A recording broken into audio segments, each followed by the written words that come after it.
finisher he's becoming. Lane, Oladipo. Oh, that's right. You better mean mug after you dunk on somebody that way.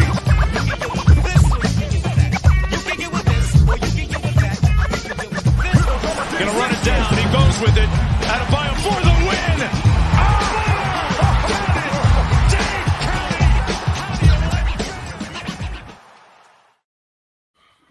What's going on, guys? Welcome to the Post Up, the Miami Heat post-game show, brought to you by the 5 Reasons Sports Network.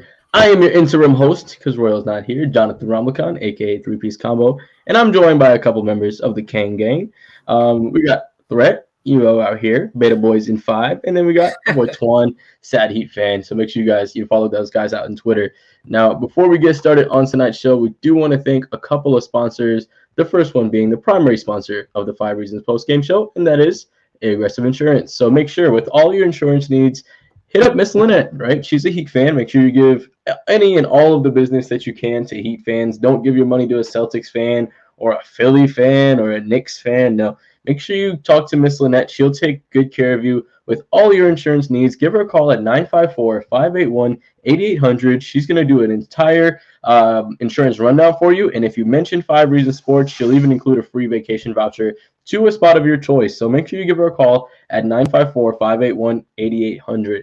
Now, we also want to thank our friends over at Signs Broward Fort Lauderdale.com. So make sure you first of all go ahead and check out their website, because they have a pretty cool website over here at Signs Broward Fort Lauderdale.com. They'll take care of all your different kind of signage, your indoor signs, your lobby signs, outdoor signs, trade show, neon signs. They'll take care of all that good stuff for you.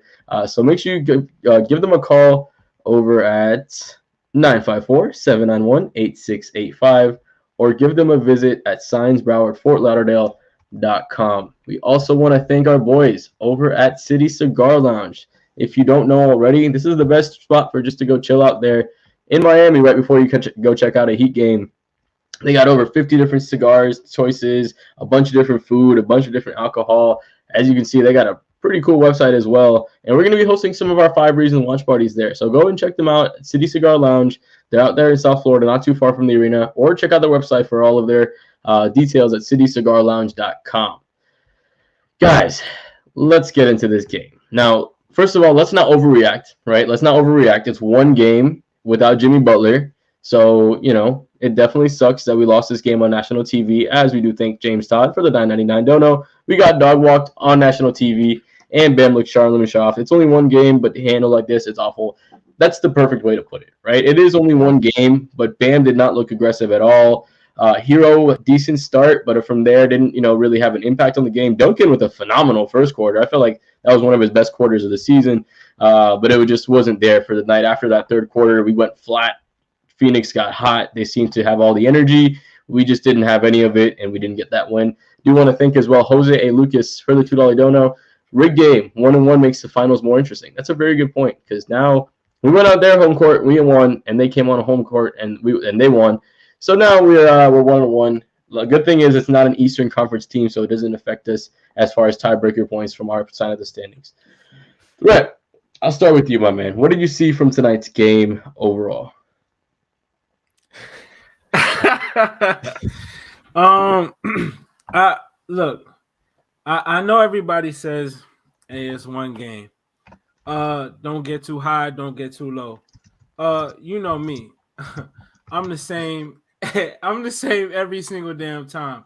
When we win big games, everybody on the timeline, oh, Heat 'em 5, best team in the league. So I'm gonna just bring the same energy, right? That's all I'm doing. I mean, when we win a big game, everybody's excited. When we lose a game, oh, it's just one game. Let's keep the same energy. I'm gonna be real. There was nothing I seen that I liked tonight, except for Duncan Robinson. I'm gonna be real, and that's the dude who I slander the most. I'm Duncan Robinson's biggest op, and he's the only player who I like tonight. I saw nothing but beta males out there. Beta male at the point guard position, Kyle Lowry, 3 shot attempts. Is that what he finished? 3 shot attempts from Kyle Lowry. I know some people gonna bring up their assists, yeah, but Jimmy's not playing. We need buckets. Bam Adebayo. A lot of stat padding going on. I'm gonna keep it a bean. I mean, he got outplayed by somebody who, you know what I'm saying, A lot of fans on other teams like to compare Ayton and Bam just because of Ayton's finals run. By the way, Bam is better than Ayton. That Yes. noise needs to stop. But anyways, he got outplayed by Ayton, dog, and with no Jimmy in the lineup, that shouldn't be the case at all. I don't care what the excuses was. Yes, we should run more sets for him. Yes, we should get some more easier looks for him. But at the same time, dog, you got to stop being so passive, man. I felt like in that first quarter, all he was looking to do was set screens for Duncan. Duncan was hitting, so yeah, that's cool. But at the same time, I felt like subconsciously he got away from his own game and got away from getting himself going. When Ayton started eating him up, I was thinking that Ben was going to counter and start making him work on the other end, but that didn't end up being the case. Tyler Herro, you know I'm Tyler Herro's biggest fan. Him at the Hero stand account. He started off hot. That boy sizzled. He was pressing the issue in the second half. That boy looked garbage. The threes wasn't falling. Gabe Vincent was atrocious. And you know, I'm gonna shoot my shot at Gabe Vincent because you know I'm Gabe Vincent's second biggest op. So you know, there goes the shot at Gabe Vincent. I never want to see the deadman PJ Tucker line up again. That is one of the worst front courts I've ever seen in my life. It is dirt slow on both ends of the court. That is dog shit. Pack that shit the fuck up. I never want to see that again. Oladipo. I'm big on Oladipo. I like Oladipo. He was pretty bad today. He picked up his dribble too damn much. I mean, every single time he wanted to get going, he'll pick up the dribble. Like, he was nervous to be out there. It's only a second game, so we're gonna let the nerves play itself out. But he was really bad tonight. On a night where we needed something to go down. But that's enough venting for me. I'm gonna let Twan go. You know what I'm saying? I just had to get that off my chest though. Keep the same energy for good wins and for bad losses. That's it. No, consistency is key. You know what I mean? Shouting out to Mr. Unidentified Celebrity Review, who still hasn't been out here this night. But overall, Thread, I just want to say thank you overall. You have such a beautiful way of putting things. Garbage. It's a very nice way of saying it. Twan, talk to me about what you saw from tonight's game, man. Hey man, that first half had your boy feeling lovely. I was feeling good, you know. Guys were making shots. Tyler Herro was doing whatever. He took Mikal Bridges off the dribble in the first half, and I said, "My goodness, we're in for a doozy tonight." Bam still wasn't being, as aggressive as we would want him to be, but it didn't matter because the offense was clicking. And then the third quarter happened, and Pheonix Suns on the first half. Like, they played phenomenal basketball in the first half, and Phoenix was down 5. Like, that was as good as I've seen the Heat play all season in terms of everybody clicking. Everybody, you get a Duncan Robinson game, and of course you get a Duncan Robinson game when we get beat by 27. Of course, the bread is cooked, ladies and gentlemen. But it's like everything looked good in that first half. You played phenomenal basketball. Phoenix is down 5. Second half comes, they're sending 2 to the ball. They're changing up their coverages. They're blitzing Miami. All of a sudden, the offense falls apart. Nobody knows what to do. Defensively, we were in scramble mode the whole night. They're getting open looks back to back to back, getting destroyed on the glass. I think we got beat on the glass tonight by 25 or something. Yeah, ridiculous. it was crazy. Yeah, it's ridiculous. They had 14 offensive rebounds to our 4. That's unacceptable. That's unacceptable. At least in this game, you should put Yurt out there because at the very least, he knows how to be big. He can get you a second chance point in an NBA game. That's unacceptable not to have a second chance point in an NBA game. An entire team. How do you do disgusting. that? That's nasty work. On national television, ladies and gentlemen. We see that we on ESPN. We talk all the time about why isn't ESPN talking about the Heat. And then we go on ESPN and face the number 1 team in the West and get ran off the floor in our building. Yes, it's one game. Yes, you don't want to go over the top. Yes, you count it as a mulligan because we beat their team healthy with Caleb Martin, KZ Okpala, and who knows whoever. We beat them in their building. So you kind of got to take it with a grain of salt. But also, You don't do that. You don't have your second and third best player not show up. You can't have Kyle Lowry taking 3 shots. You can't have Bam being passive and looking for Duncan Robinson and gave it. If I see another handoff, I'm gonna lose it. It felt like that was the only offense tonight. I don't want to go crazy because we're gonna talk about specific players, but bruh, what happened? What happened to this offense? Real quick, I just want to talk about 2 things that I saw in the fourth quarter. One, Spo putting Bam on the bench and keeping the rest of the starters out there. Everybody was still out there, and Bam was on the bench. I don't know if he was unhappy with Bam. I don't know what that whole situation was. I just thought that was frustrated. I just thought that was a little weird. And then 2, the Suns keeping they starters out when they up 20 plus points with 4 or 5 minutes left in the game. They so disrespectful. They were salty, bro. They were salty after that first loss. They wanted that smoke. That's okay. We got a trick for their ass though. Yeah. At least their championship trophy looks very nice, I'm sure. Yeah. But I do want to thank our man, the unidentified celebrity review, for showing up as soon as we called your name. The $5 dono. Did someone say bum? Yes, absolutely. The entire Miami Heat team were a bunch of bums tonight. So appreciate you, man. Besides Duncan Robinson, which is probably the first time we can say that in a long time. You said he's been working a lot, been missing the last few games. Just busting your balls, man. We do appreciate it overall, though. And we do have a couple of other donos to get over. I want to thank James Todd for the 499 dono. Said, thank you for bringing up the Bam stat padding. 17-6 looks nice until you realize it had no impact on the damn game. Sad as hell. I mean, that was true, man. The numbers just didn't show. The impact wasn't there, right? Nico Donez with a 199 dono. Appreciate you, brother. Tonight sucked, but we got humbled. Work to be done. Yeah, for sure, man. Work to be done. Thank you, Heather Klein, for the 199 dono. You're typing the dono with the price this time. Appreciate you. Caleb, yeah, man. When I saw him go down, it really it hurt me because it seems like every game he's getting banged up, especially in the stretch. Game, bro. And he's been questionable for 2 weeks now. Every injury report. Poor Caleb. He need like a week off just to get himself together. Shout out to Heather. Shout out to Caleb. We definitely felt his presence not being on the floor tonight. I don't know what that was, man. It's just that 4 position. Caleb's impact is so like you don't realize it until he's gone. You don't know what you have until it's gone. And Caleb is not here. We don't know the severity of the injury. We're hoping and praying that it's nothing crazy, nothing serious, because we desperately are gonna need him during this playoff run. We don't know what's up with Morris. I mean, we definitely need Caleb's presence on the floor, and he was missed tonight for sure. Yeah, he was. Yeah, everywhere. I mean, he was everywhere, yeah. especially like going into like the second quarter. Dude, bro, everywhere defensively at the point of attack, ball come off, they miss a shot. He's grabbing the rebound. He's pushing in transition. He's getting offensive rebound. Like he was doing everything. And then all of a sudden, when he goes out the game, everything just stops working.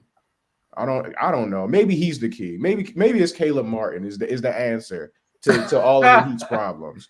He must be, because when he went out, everything went to hell. So Caleb the answer, Martin. Anthony Chang 5 minutes ago said Eric Spoelstra calls Caleb Martin's injury and hyperextended knee. Adds the team expected to know more tomorrow. So that's the latest update on Caleb Martin. Right now it's being called a hyperextended knee. Hopefully it's nothing too more than that. And hey, if he has to sit out a couple weeks before the end of the season, let him rest. Like, we need him for the playoffs. We really, really need this man for the playoffs.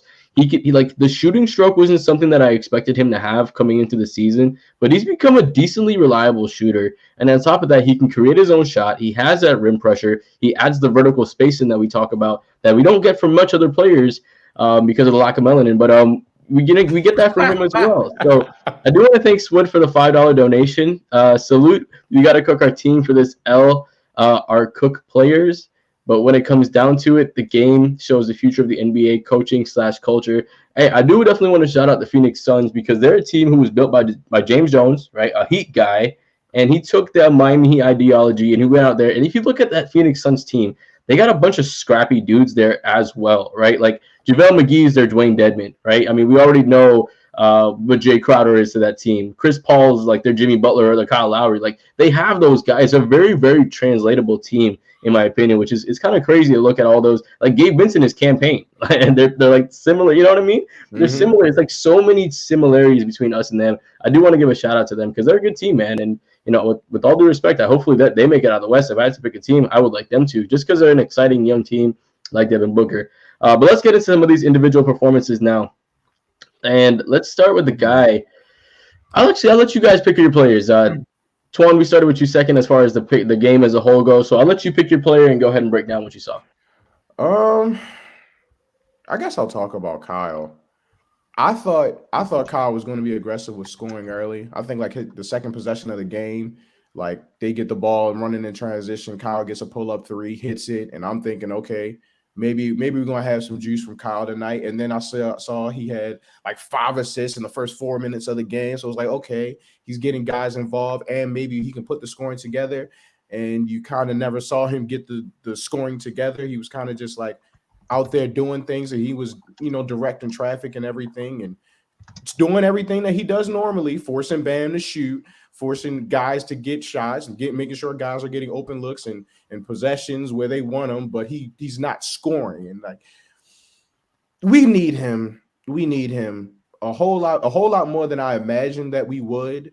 Not just for the playmaking, not just for what he does as in terms of like orchestrating the offense and like just being a guy who gets in the way defensively and who's a pest, but we really need him to like get some relief buckets. And like, because when the offense bogs down and the offense is looking ugly, and I don't want him passing the ball. I need him to shoot. I need him to score and be aggressive in that way. You're a veteran. You've been in this position so many times before. Like you understand what needs to be done. I'm a dude sitting at home watching the game, and I see that you got spots where you can attack and you can be aggressive. And he's just not doing it. Like, yeah, I'm trying to give him the benefit of the doubt because he's an older dude. He kind of like got this stuff figured out. Maybe he flips a switch in the playoffs, but still, it's tough to see going through all of these stretches where it's like, Kyle, help us, instead of just looking to get other guys involved.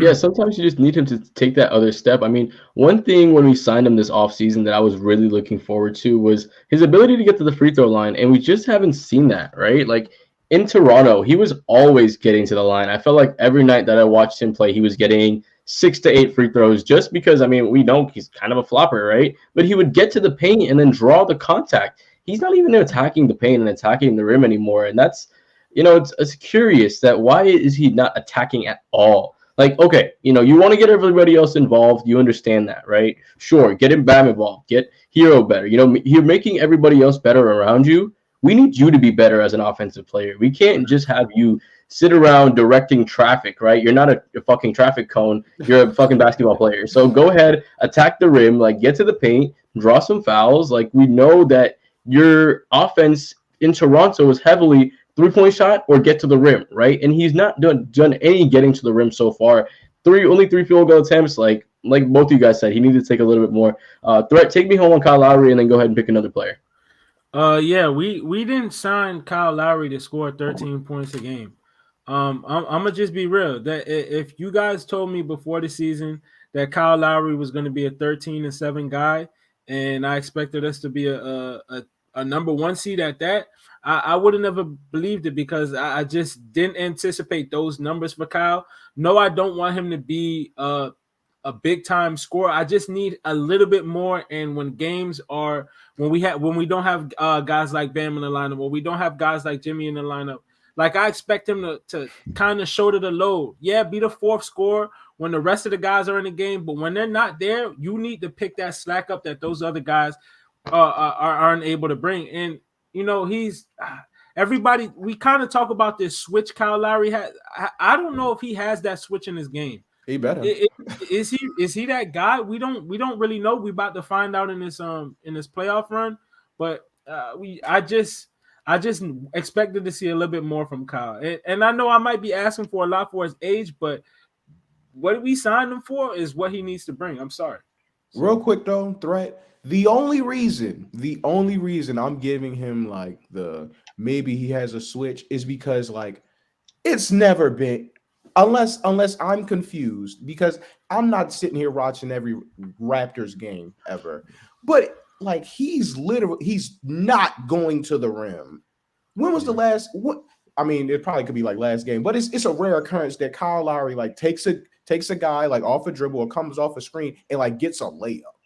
Like that doesn't happen often. And like you feel like that's there for the taking, and he's just not doing it. So that's what I'm thinking, like maybe because we know that's what he likes to do. We know that's his game, is to pull up threes from the top of the key, is getting to the rim, getting fouls, and he's just not doing that. He's just not even trying to do that. So that's what I'm thinking. Maybe there has to be a switch there that he's just not getting to right now. I mean, we have to hope so, right? We have to hope that and we've seen it in like a few games. Like there was the one overtime, I can't remember exactly against what team, but Kyle was going off, right? Kyle was the only guy taking it. He was taking baskets to the bucket. He was able to get an and one at the rim as well in that overtime, and he was able to do it. But so he shows that he can do it, but can he do it consistently? And when we need him, like why is he not doing it? We saw in this game, Phoenix started to make a run. And typically that's when Jimmy Butler will just get to the free throw line, slow the game down, just get everything under control. We need Kyle Lowry to do that. Like you're running the offense, you need to get control of the tempo too, not just how the plays are being run, but the speed at which the game's being played. And that's what you need to control as well. And he does a good job of pushing pace, but he doesn't really do a good job of slowing it down and just bringing everything kind of back to a grounded level. Threat, pick somebody else on this team, and then go ahead and break down what you saw from them.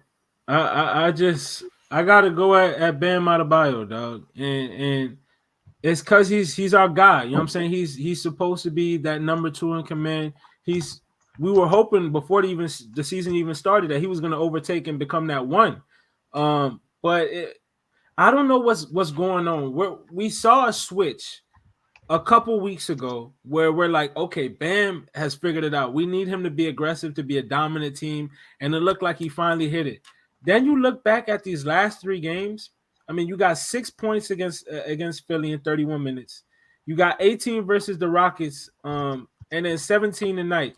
The thing about the last 3 games, he has 5 free throws in the last 3 games. We're talking about a guy who was averaging 5 free throw attempts a game. We're talking about a guy who is top 12 in free throw attempts per possession in the NBA.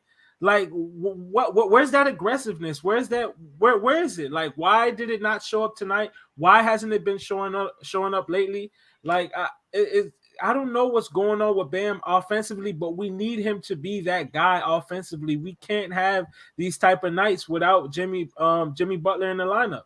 So, like, I was really disappointed in Bam's performance today. I think Ayton really got up for this game because Ayton's probably been hearing the talk. I wish Bam got up for the game like he does against these other teams. I'm hoping he kind of figures it out for this home stretch, because that Bucks game kind of had me nervous with their length, and this game kind of had me nervous with Ayton's length. I don't know if I don't want to say he's passive against length, but he tends to settle a lot more, and he tends to get frustrated, and he works himself out of his own game. We know defensively he's gonna bring it. Although he did have that weird ass 3-point shooting foul, which he had, I think, in like the last 2 games too. Like he's fouling 3-point shooters. That's just got to stop. But we know he's gonna bring it defensively. He had a great block, but for him to get blocked by Devin Booker on a drive, like what the fuck was that? Like, come on, shit up strong. Take that shit up strong, man. I don't know. I haven't seen him put his head down and drive at the rim like we were seeing during those offensive aggressiveness games where he put his head down and it doesn't matter. He looked like a freight train. He looked like Greek Freak going straight down the lane. We just haven't seen that lately, dog. And I just want to see him get back in that type of bag. Yeah, man. I mean, I even looked at it, do want to thank Daniel Rutledge for the 199 dono. Let's talk about Bam real quick. Outplayed by McGee. Looking at the field goal attempts, JaVale McGee had 13 field goal attempts. Bam only had 11. Why does JaVale McGee? I'm sorry. JaVale McGee is shooting, floating away, 1 foot fades in Bam's face, and is talking, going back down the other end. You should be ashamed of yourself, JaVale McGee. I didn't even know Shame. JaVale Me the McGee shame had bell. 3 points. Shame. Shame.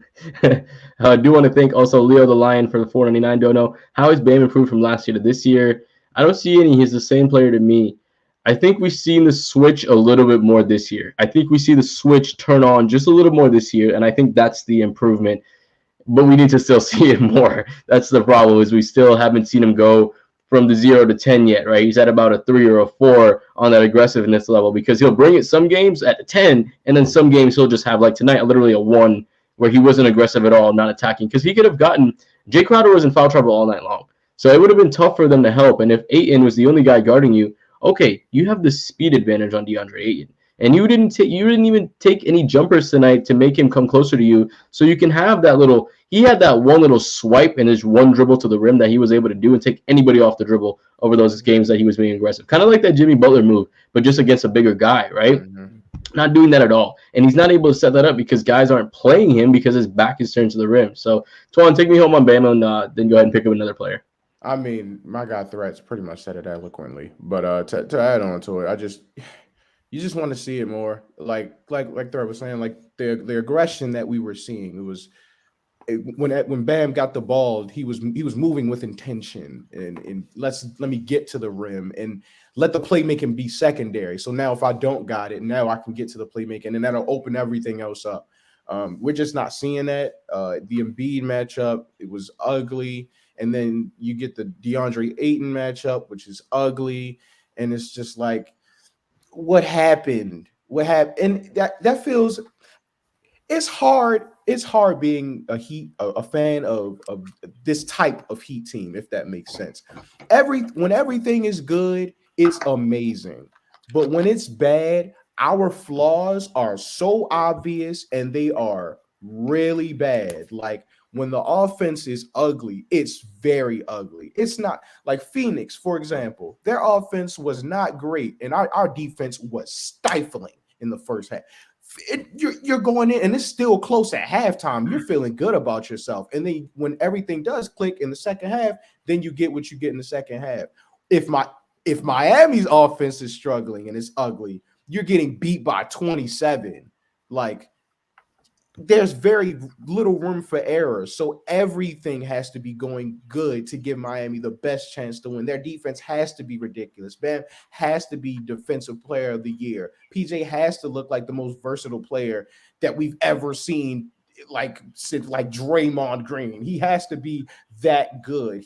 Jimmy has to be as dominant as he's going to be. Like it has to be that way in order for this team to remain the 1 seed like they are right now.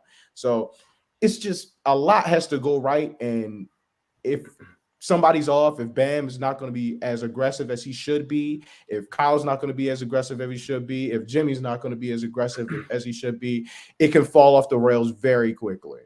One thing I wanted to add about Bam, because I don't think it's going to happen this season. But he has a chance in the offseason to work on his game. So everybody wants to talk about him extending his range, mid-range, or eventually shooting a 3-ball. He doesn't even need to do that. Bam needs to work on his post game. If you're not going to get a mid-range game, if you're not going to get a 3-point game, work on your post game. And then once you have a go-to shot, a go-to move in the post, you also make up a counter move. So when they take away that move, you also have another thing in your repertoire. And then when you play bigs who are bigger than you and you can move against them because he has the speed, he has the athleticism and the burst to get by them. He just needs to add 2 moves, a go-to and a counter move, and I think we'll be fine with him struggling to shoot the mid-range effectively and having a non-existent 3-point game. But if you have nothing in your bag, I mean, what are we really doing, you know? So I mean, you kind of just already spoke about this donation. So Leo the Lion with the 499 dono, appreciate you, man. The shift in mentality cool, but he has no bag. Like Brett was literally just saying, subpar mid-range shooter when playing athletic bigs. He can't bully them, so he struggles. That's true, man. You know, he's always seemed to have a tougher time against the athletic elite of the elite when it comes to center. There are times where he'll show out, right? There are times where he'll shut us up, but most of the time he just doesn't really do good against those bigger bigs. I do want to thank D for the $2 dono. So let's keep it real. Bam don't have that dog in him. All right. Let's not get too ridiculous here. Like when Bam is on, Bam is ridiculous. Like he's not aggressive right now, and that's the issue. But it's not because like he don't got dog, and I'm not saying he's like KD or anything, like give me the ball, get out the way, and I'm gonna take over. But if Bam really wants, it's really on him. It's really on him. When he's aggressive, who's stopping him?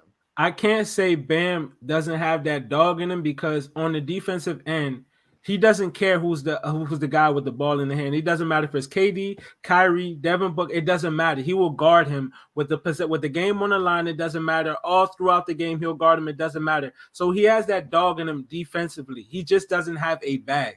There's a difference between not being a dog and not having a bag. You know what I'm saying? That's what very eloquently put. Twan, take us talk to me about what you saw from Tyler Herro, man. Tyler Herro was good. Really good in the first half. Hey, that brother was hooping. Just getting the spots that he wanted to early. We saw everything we wanted to see from Tyler Herro, doing Tyler Herro things as we expected. I expected a Tyler Herro masterclass, and it looked like I was going to be, validated after that first half, specifically that second quarter. And then, like everybody else in the game, the second half happened, and he was forcing the issue just like everybody else. He was frustrated just like everybody else. They did a good job of making him very uncomfortable. Probably the most uncomfortable I've seen him going into a matchup in a long time, especially with this recent stretch where he's averaging like 27, 25 or whatever. Just getting to whatever he wants to. But yeah, they frustrated him a lot. And he was just another one of the players on the team that struggled in that second half, just like everybody else. Don't think it's going to be any indication of things that's going to come. Yeah, he's like 7 for 20. I don't think it's going to be an indication of anything that's going to come. I think he still has the capabilities of doing everything that he was doing before. This isn't like, oh, somehow Pheonix figured him out. No, but he did look like he was forcing it a little bit. Did look like he was uncomfortable. But hopefully he can, just like everything else, he can figure it out, because length used to bother Tyler Herro, and then he figured that out. And like being denied on a ball screen used to bother Tyler Herro, and then he figured it out. So it's just one of them things. He just got to learn how to play with better pace and not get rushed in these type of games. Yeah, man. That's the perfect way. He's continued to figure everything out, right? I mean, everything we started off, he can't get open without a screen. All right, he figured it out. All right, he can't, get to the rim aggressively now. Okay, he's getting to the line Like he's starting to add things to his game, and like Bert said, he's adding a bag, right? His bag is getting deeper. He's able to develop counters to the counters. He's starting to, off the ball, his movement is just phenomenal as to just get himself open, because he knows how teams are playing him now. He's doing an even better job of moving off the ball. Threat, talk to me about what you saw from Tyler Herro tonight, man. Tyler Herro was very efficient in the first half, like Twan said, man. I love what I was seeing. He was aggressive. And in the second half, I do not know what happened at all. Pressing the issue, but Kendall texted me and he was like, yeah, he's scoring, but he's not getting guys also involved. He's not creating enough offense. And I feel like that was also an issue possibly in the second half, is he was creating offense for himself, but nobody else was getting going. I mean, nobody got going at all in the second half, so it really doesn't even matter at the end of the day. But Tyler was cool for one half. The second half, he was disastrous, but he's had such a great string of games that it's okay if he has this type of game. You know what I'm saying? Yeah, you feel me? Like it's all good. You know what I'm saying? So I've seen the development in Tyler's game this season where I'm not worried. I'm not even second guessing him going into this playoff push. Well, now there was one player that you hate on, but tonight he had a pretty decent game. Talk to me about what you saw from Duncan Robinson tonight, man. Duncan was letting that thing fly. I'm not gonna lie. Duncan Robinson might have just earned his sniper game chain back tonight. I don't know. That boy was a shooter for real. He looked like one of them boys from out of Pompano in the ugly corner. Shout out to Kodak Black. But yeah, he was sparking that thing early. He kept us afloat. I was shocked to see him letting that thing go. Like every shot that he looked like he was shooting today, I felt like it was gonna go in, and I haven't felt that confident in Duncan in a while. And then in the second half, I don't know, did he even get going in the I think he hit two in the second half? Mm-hmm. Okay. We were getting our ass beat so bad. At that point, I just lost complete focus. Duncan Robinson ain't even matter at that point in the game. I just know he's not responsible for the bullshit that we seen tonight. He was on one. Did he lead us in scoring tonight? He did. Oh, yeah. That's actually wild. And the rest of those guys on the floor should be absolutely ashamed of themselves. A guy who has no kind of bag at all other than shooting the ball. Hey, his movement off ball is his bag. Him running around is his bag. You're right. Him running around in his bag. Those other guys who can actually put the ball on the floor should be absolutely ashamed of themselves. I mean, hey, he did a good job tonight, man. He did what he had to do. Twan, talk to me what you saw from Duncanson tonight, man. I never want to see Duncan Robinson. I never want to see another Duncan Robinson floater ever again. I never seen somebody hit a backboard that hard off a floater in my life. But that's besides the point. That boy Duncan Robinson, he was that early run that we went on until Tyler got in the game. That was mainly Duncan Robinson. He was coming off and he was pulling he was in his Max Strus Duffy tonight. He was pulling everything coming off the screen and he was hitting. Got a look in the corner that was really good, and I can tell that he was feeling good about himself. Like we were going to get a Duncan Robinson game. It's unfortunate that we get a Duncan Robinson game when we lose by how much did we lose by? What 22, something like that? Yeah, it was let's see, final score 21. 21? Yeah. It's unfortunate that we get a Duncan Robinson game when we get beat by 21, and we can't get a Duncan Robinson game when we win 44 games. But I mean, you take it. It's hopefully it could be a sign of things to come. Hopefully he can string some things. Prayerfully he can string some things together, because my God, I want him to be good. I do. I don't want him to be bad, ladies and gentlemen. But despite what my tweets say, I don't hate Duncan Robinson. I like good games from Duncan Robinson, but we need more good games from Duncan Robinson. So yeah, I'm happy for when I see it from Duncan tonight. Don't need no more floaters, and we'll be good.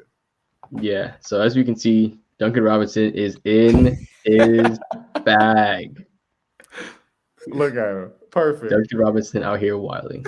That's Duncan off the screen, baby. Call the foul. All right. All right, so any of the other role players that you guys want to touch on? Because overall, I mean, PJ didn't really have that great of a game. Gabe, Dedmon, he had some moments, but Let's talk about Oladipo. Oladipo was probably one of the guys outside of them. Twan, I'll let you start off on what you saw from Oladipo tonight, man. What did you see from him in the second game back? Still looking like he's trying to get acclimated to just how they're gonna run the offense with him on the floor. Specifically, defensively, he was actually really good. Got a block, showed a little more bounce. I was like, oh, okay, Oladipo. But like everybody else, the second half kind of just fell apart. But and then it looked like he was scared to go to his left hand at times. That was something that I noticed. He was driving on the right side of the court, tried to take a dude off the dribble. It only went right. It got stonewalled and kind of just passed it out and moved on with the possession. So don't know what's going on with that. Hopefully that's not an indication of anything. But yeah, looked like he's just trying to figure stuff out. I'm not going to take too much from Oladipo until we get to at least the playoffs, and then maybe it'll be like, okay, this is kind of what this guy is right now. But just good to see him doing stuff. Just good to see him doing basketball things. For sure. Brett, what did you see from Duncan Robinson today, man? Or from Oladipo? Oladipo. Like I said earlier, man, he was picking up his dribble a lot. I mean, it's only a second game back. I'm not expecting much. He's only playing 15 minutes a game. I don't expect much. What I saw from him in the first game is what I expected to see in the second game, and vice versa. You know what I'm saying? So it's a process. He hasn't played in 11 months. I'm not expecting anything big. So, yeah, we're going to have rough patches like this. We seen Klay Thompson, who's a much better player than Oladipo. He's having his struggles. You have Warriors fans killing him all throughout Twitter. These guys are coming off major injuries. These are not injuries to play with. So you got to give him, the benefit of the doubt. Let him work his way back up. Let him get his stamina, his feet back under him, his confidence, his understanding of the game. All that has to flow within the rhythm of the game. You can't get that just by watching. You can only get that by playing. So give him time, and he'll figure it out eventually. One guy I did want to touch on, though, was PJ Tucker. I know I said it earlier with the PJ Tucker and Dedmon lineup. I wasn't feeling that, but Water's starting to reach his level as far as 3-point shooting is going. In the last 5 games, he's shooting 28.6% from three. He went 0 for 2 tonight, 1 for 4 the night before, 0 for 1 the night before that, and then 1 for 2 in Milwaukee. And in the last 10 games before that, he's shooting 33%. So we're looking at a guy who was the number 1 3-point shooter in the league, who's dropped down to the number 3 point shooter in the league. Water's starting to reach his level. Now, he's still giving us quality minutes. He's still finding ways to impact the game. But I do kind of wonder if we need to rest him a little bit. I don't know. Maybe his legs aren't completely under him. Maybe we should give him some vet rest. He's played in a lot more games than some of the guys who are star players, and that's a huge issue. PJ Tucker is not a young guy. He's not the most slender guy. So let's give him some rest before we get on this playoff push so that he can get his legs under him so he could get back to knocking down some of these 3-point shots. Yeah, man, we can't be out here just over abusing PJ Tucker. Like, we use him in so many different ways. Like, we use him for ball screens. Like, he's a shooter, right? We use him sometimes to run the offense through when we didn't have Jimmy or Bam during that stretch, right? So we use him for a lot of things. Twan, looked like you wanted to say something on PJ, bro. Yeah, like to add on the thread, that was phenomenally put by both of you. But yeah, the dude's guarding Devin Booker like to start the game, and then he plays hard at all times. Like, he's diving for loose balls, trying to pick up charges, switching on the big men, like grabbing rebounds. Like he's just doing a bunch of stuff. He's just a ball of energy. So please give PJ some rest. Please. I did not know that about his 3-point percentage. So that was really really good stat. It's starting but yeah, his legs, he's starting to lose his legs. And I don't want that to be the case because we're going to need him. We don't want it to be a situation where he becomes so bad that teams don't guard him. Like Jay Crowder in the finals. Exactly. Like that becomes an issue. And spacing is already bad as is with Jimmy and Bam. You don't want to clog that up even more with PJ not being able to make shots because he's tired. Like, we can't have that. So we got to find a way to get PJ some rest. Hopefully we can get Keith back and somewhat give those guys rest just a little bit. Caleb Martin needs rest too. He's been banged up all season. And that's a part of a bigger issue with just how thin this forward rotation has been all year. Everybody has been out. Everybody has missed time. Even KZ was in that room for a little bit. You traded that guy away. Like, it's just that forward room is thin, and they are one injury away from it getting really ugly. Could you imagine from getting a Haywood Highsmith? Could you imagine if PJ has to miss like a month, bruh? It's hanging on his last legs, that 4th spot. And we knew that kind of coming into the season that was going to be our Achilles heel. But we're kind of hoping that we could get Morris back. I'm praying we could get Morris back. I saw him tweet something. I don't know. I thought it was going to be today. Rumors, yada, yada. We didn't see him today. Maybe next game. I don't know, man. I'm still holding on.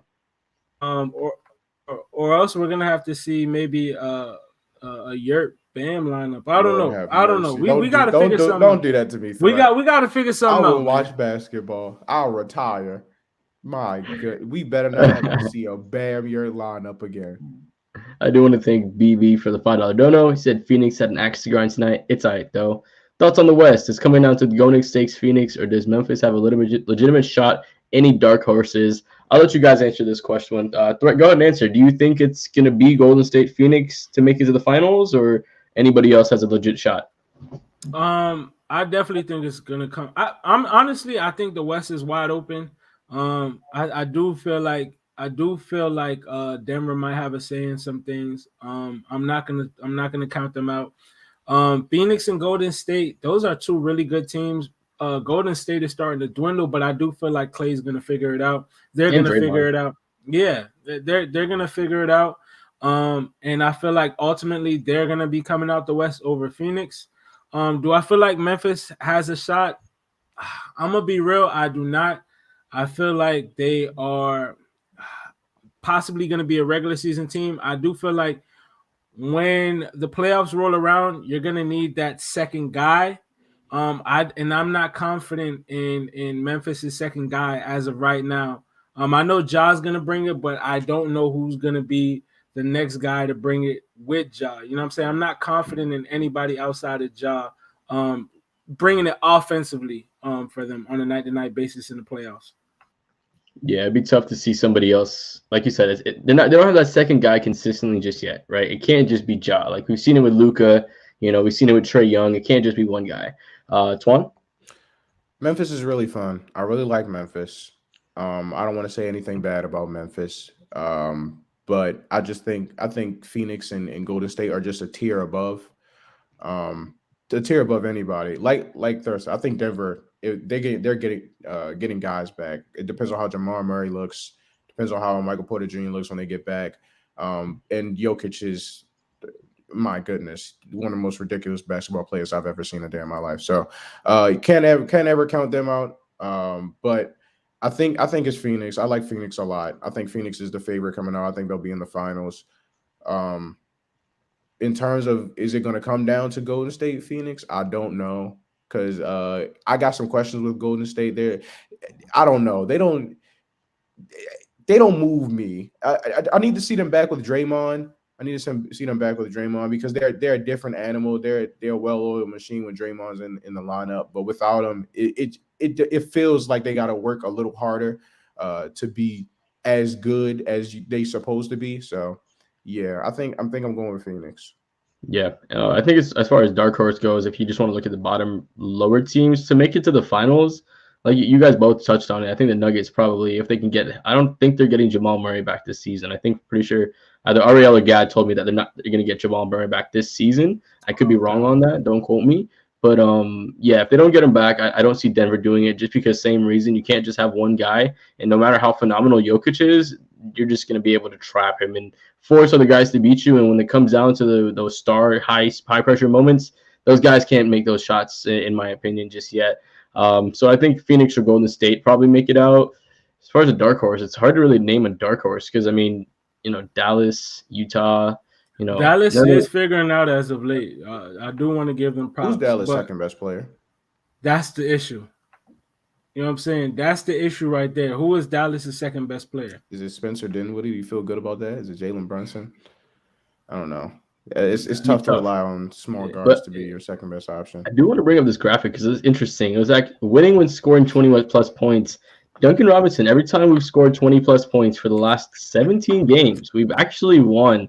This is the first night in 17 games that Duncan has scored 20 plus and we lost. So I just found this was an interesting stat that ended tonight, behind LeBron James and Dwayne Wade. So I think that's the only time we'll ever say Dwayne Wade, LeBron James, and Duncan Robinson in the same breath. The brand is cooked, ladies and gentlemen. The brand is barbecued right now. Oh man, what are we doing in the comments? Can we get? That's what I'm saying. I'm putting double duty. I got to get this guy out of here. Oh, Jesus Christ! All right, so let's get out to this game, man. Who do we play next? I think. Did somebody say in the comments that we had the Cavs? Is that right? Is that accurate? That might be. I did see it. Yep, it's the Cavs Friday. All right. Oh, so why we play all these? Oh yeah, we played a tough stretch of games, dog. This got to be this got to be the toughest stretch of games that any team has played all season. If we beat, yeah, I think once we get past Minnesota, it'll be a little easier. Actually, never mind, because then we have the fucking Sixers and Warriors right after that. Not too long. All right. So let's get to this Cavalier game. Threat, the boy feeling good. The boy feeling good only because we're due one, right? There's no way we get swept by the Cavs, right? There's There's no fucking way we fall 0-3 against the damn Cavs, a team that we're better than, man. Yeah, their length and their size affects us, which in turn affects Bam Adebayo, but there's no reason for us to lose to the Cavs, especially after we just got our ass beat tonight on national television. The boy feeling good. We're going to handle business. We're going to finally get over that hump against them, and we're going to figure some things out.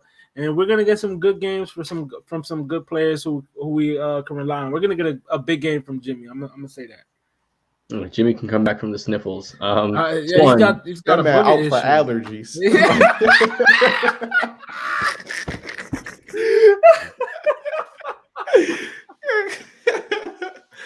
Hey, come on, my boy. Go on. The boy feeling good? Hey, man, the boy feeling good. We finna blow them out in Cleveland. We just got smacked on national television.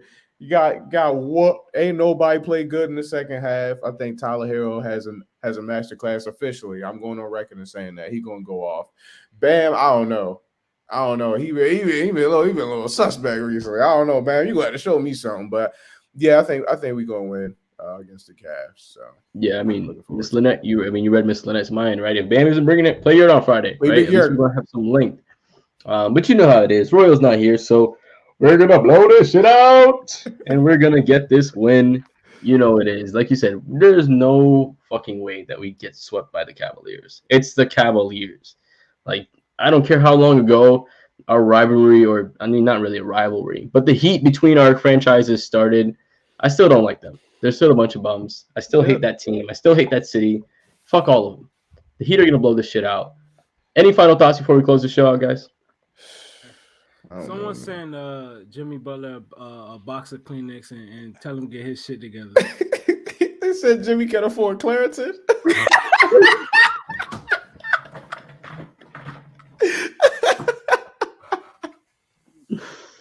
I guess not, my boy.